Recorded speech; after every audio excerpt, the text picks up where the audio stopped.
안녕하세요. 배구산 산나물TV 자연농부입니다. 오늘은 겨울농업에 대해서 얘기하려고 그래요. 겨울농업? 무슨 강원도에서 겨울농업을 해요? 그죠?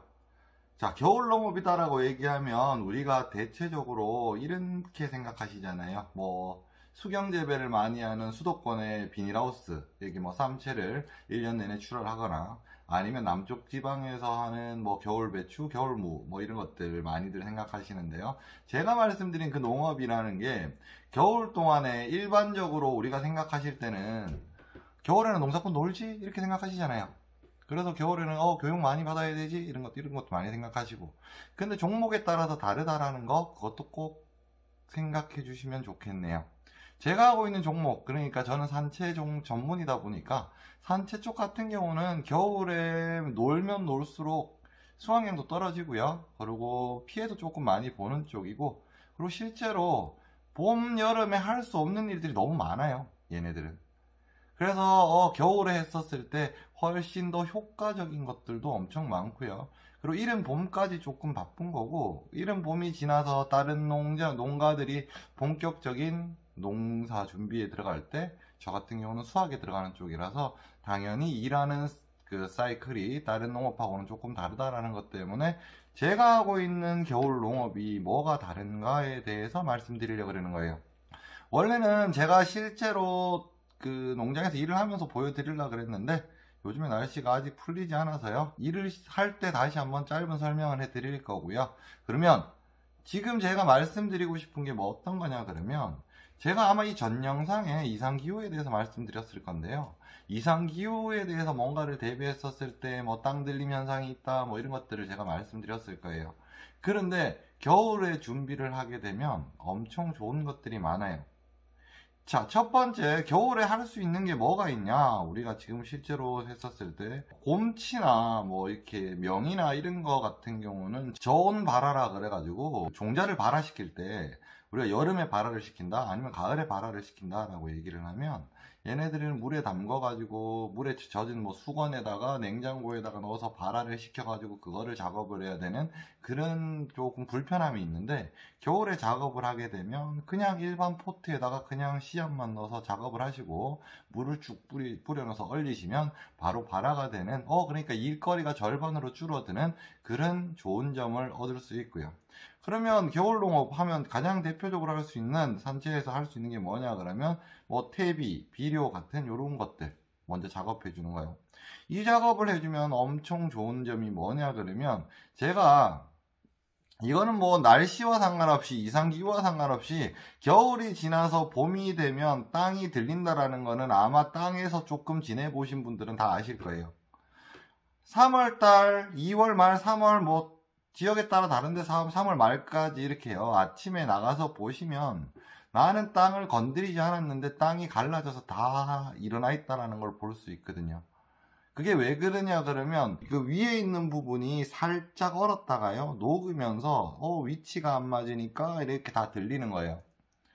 그런데 이제 기성에 잘 자라고 있었던 여러 해 산채들 같은 경우는 상관이 없어요. 왜냐 그러면 여기 들리는 땅보다 뿌리가 훨씬 더 밑에 있기 때문에 그거에 대해서는 상관이 없는데 뭐가 문제냐 그러면 모종들, 그러니까 그리고 어린아이들은 그렇게 땅이 들려버리면 뭐가 나올까요? 뿌리가 다 나온단 말이에요. 그러면 우리가 이 뿌리를 어떻게 처리를 해줘야 되냐? 일일이 가갖고 다 다시 작업을 할 수는 없잖아요. 자, 제가 이거 농업을 하면서 그런 말씀 드렸잖아요. 결국에는 우리 농사 져서 돈 벌려고 그러면 뭘 줄여야 돼? 인건비를 줄여야 돼. 인건비를 줄이려고 그러면 결론은 뭐 해야 돼? 내가 해야 되거든요. 그런데 내가 그거를 심을 때도 돈이 들었는데 또 그거 땅 들렸다고 그것도 사람을 사갖고 해야 되냐? 그거 아니라는 거죠. 그러면 나는 이 일 따라오고 또 퇴비 치고 이렇게 마그네슘 주고 아니면 석회 뿌리고 하는 걸 따로 해야 되냐? 아니요. 같이 할 수 있다는 거예요. 같이. 타이밍에 대한 문제예요. 이거는. 왜냐 그러면 저희 같은 경우는 농장이 규모가 있다 보니까 이게 제가 어떻게 조절을 하고 싶어도 조절을 못 하는데 제가 봤을 때는 그냥 조금 어느 정도 작은 규모다라고 생각하시면요 충분히 가능하세요. 어차피 퇴비 작업해줘야 되거든요. 그리고 보통 퇴비를 많이 준다라고 얘기하면 추비도 하시는데 추비는까지는 제가 봤을 때는 이때까지 산채하면서 크게 의미가 없는 것 같아요. 근데 추비를 빼고 난 다음에 이제 보통 봄에, 이른 봄에 아니면 겨울에 제가 퇴비 작업을 하는데 퇴비 작업을 하는 그 사이클을 맞추는 거예요. 사이클을. 지역에 따라 다르거든요, 이게. 왜냐 그러면 남부 지방 같은 경우는 조금 일찍 나오는 편이에요. 제가 알기로 2월 중순쯤 되면 벌써 이렇게 대가리가 나온다 그러더라고요. 근데 그때도 그냥 추우니까. 그런데 지금 저희 같은 경우는 수확기가 보통 4월 10일 정도 되고요. 얘네들이 세상 밖으로 기어 나올 때가 한 3월 한 10일 정도라고, 거의 한 달을 자라고 나간다라고 생각하시면 맞는데, 그러면 퇴비 작업이나 석회나 이런 나머지 복합 비료나 이런 것들을 작업을 할 때요, 그 작업하는 시기를 조금 조절하는 거예요. 언제쯤으로? 2월 말부터 얘네들 나오기 직전까지. 그러면요, 제가 밟아주지 않아도 밟을 수 있다는 거예요. 무슨 얘기냐 그러면 이런 거예요. 땅이 얼었을 때 작업을 하면 보통 퇴비들 있죠, 완전 발효가 됐다라고 얘기하더라도 땅에 스며들 때요, 얘네들은 아직 이렇게 서로 붙어 있는 아이들이 아닌 걸 갖다가 뿌려주거나 아니면 유박을 주거나 아니면 복합 비료를 줬었을 때 얘네들한테 기본적으로 조금의 열은 나요. 그리고 그 위에다가 이렇게 뿌려주게 되면 얘네들이 얼었다 녹았다 하면서 어쨌든 그 땅이 들릴 때마다 그 사이로 알아서 파고 들어간다는 거예요. 작업을 할 때 이미 한번 밟고 다닐 거고요. 밟고 다니면서도 겨울에 걔네들이 알아서 들어갈 수 있는 그런 첫 번째 좋은 역할이 있고요. 어떤 농작물, 어떤 산채를 피해서 다닐 필요가 없어요. 작업하기가 너무 용이해요. 트랙터가 밟고 올라가도 상관이 없어요, 그때쯤에는. 그래서 일하기가 너무 편하다는 거죠. 그리고 세 번째 또 뭐가 좋을까요? 인건비요. 겨울 동안에 운동한다고 생각하시고 설렁설렁 하시면요, 봄에 사람 부려갖고 쭉 하는, 어떻게 보면 저 한 달 월급이 나올 수도 있어요.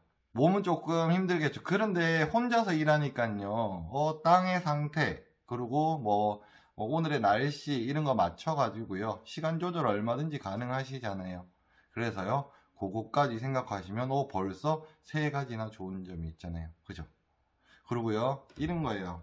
우리가 어떤 일을 했었을 때요, 시간과의 싸움이다 라고 얘기하는데, 산채류 같은 경우는요, 봄에 이런 일을 다 해놓잖아요. 이런 일을 다 해놓으면요, 우리가 수확기에 들어가면 실제로 할 일이 별로 없어요. 수확하고 판매하고 이것만 집중할 수 있거든요. 그리고 또 좋은 게 뭘까요? 사람들은요, 어떤 거에 대해서 막상 살려고 할 때 검색을 많이 하잖아요. 근데 검색을 많이 하면, 보통 검색을 하면 어떻게 뜨냐 그러면요, 작년 거 아니면 저작년 거, 작년 가격은 얼만데요, 이렇게들 많이 물어보시거든요. 제가 판매에 대해서 말씀드릴 때 영상으로 아니면 SNS에 기록을 남기세요 라고 얘기하잖아요.